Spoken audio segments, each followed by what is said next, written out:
So it is for Tuesday night, and I wanted to just share tonight how my body's feeling, and essentially it's feeling pretty crap. Um, I mentioned before that we've moved out to this beautiful place in Nuji, not far from Warragul, to the bottom of some of the mountain ranges, the Great Dividing Range, the bottom of it. And we're back onto a river, beautiful little river, more of a stream than a river. And recently there's been a tree that has been chopped down, so I, feeling reasonable a couple of days ago, thought it would be worthwhile if I could roll a few of those big bits of wood up to the back of the property here so we could use them as firewood. Good idea, really good idea at the time, but remember, I'm a middle-aged man. So, of course, it's taken me a good 2 days to recover from doing that. Body's specifically hurting in the top of the left hamstring, middle of the right back, and bizarrely, my forearms. Anyway, so I haven't done any yoga for the last couple of days, but I did want to sort of mention, because this is relevant, if you're a middle-aged man and you're tackling yoga for the first time, it's like, bloody hell, why does this hurt so much? Well, here goes an explanation for you. Apart from the fact that we're middle-aged and we don't recover anywhere near as well as we used to, we're also a body that has got a lot of tightness through lack of motion in it. And that's nervous as well as it is muscular. We have a lot of scar tissue that's been built up within both muscle, within muscle specifically, but potentially in and around joints, as a result of either degeneration or as a result of previous injuries. That scar tissue is inelastic. It doesn't want to stretch a great deal, so that doesn't help.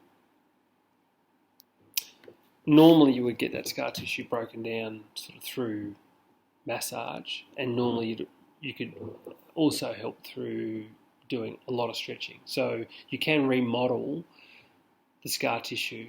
The scar tissue is made largely by stuff called collagen, and it's very, very strong.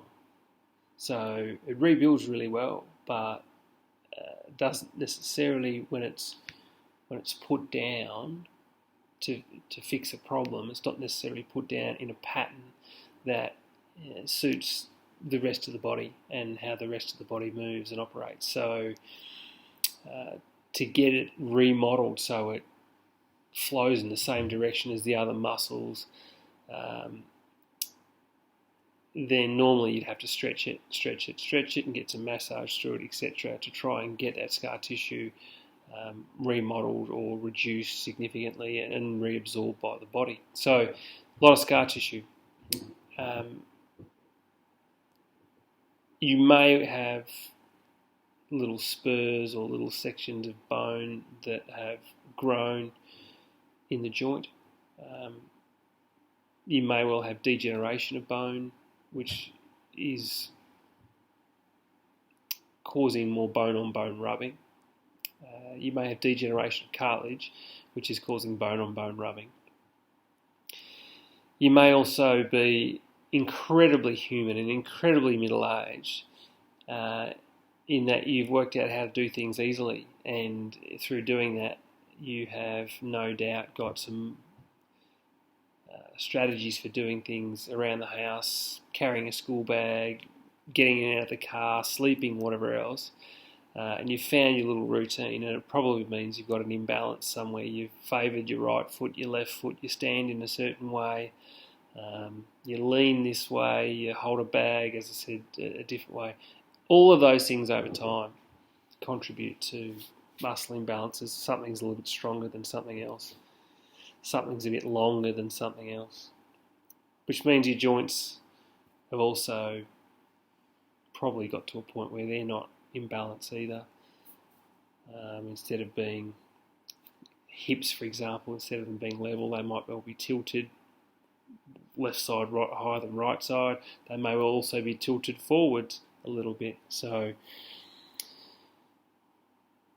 if you put all that together, you've got another thing. That's bad enough, but on top of that, you've got when it comes to the actual stretching part of it, the actual yoga part of it, you've got a few other reasons that yoga bloody hurts. And when I say hurts, bloody hurts, it's tough, and our muscles don't want to do some things, and part of that's that immobility caused through degeneration and scar tissue and prior injuries and imbalances and that sort of stuff. But part of it's also coming from the fact that we've got these neuroreceptors in our muscles that are essentially saying, hey, your muscles stretch too fast, stop. And because our brain normally overrides what we can do physically, it sort of picks up this and sort of says, hey, mate, you're in pain, stop. So it's protective, but unhelpful when it comes down to trying to get some length back into the muscles and trying to move a little bit better. So I'm sitting here, it's not stupid o'clock, but close enough to stupid o'clock at night, hurting and wondering whether I'm going to do yoga tomorrow, and wondering about all those things I just mentioned, about sometimes whether it's too much to try and overcome. And then I think back to the last 10 months, and I think maybe all that pain has lessened over time. Maybe it's made other days that I've had better. I don't really know. But I just sort of throw that out there, because if you're a middle-aged bloke, I'm sure you know what I'm talking about. If you've played sport, potentially you've even got more issues than I have. So maybe you've been in car accidents, maybe you've had other issues that are maybe hereditary or genetic or whatever else, and that's limited you. But as a middle-aged fellow, it's not necessarily pleasant to go and start doing yoga and feel like crap and not be very mobile and go, hey, yeah, let's just keep doing it. This seems like a great idea. So my point is, there's a reason for it being difficult. I reckon you can get on with it. I reckon you can overcome that challenge. How much progress, I'm not sure. But hang in there, and I'm with you.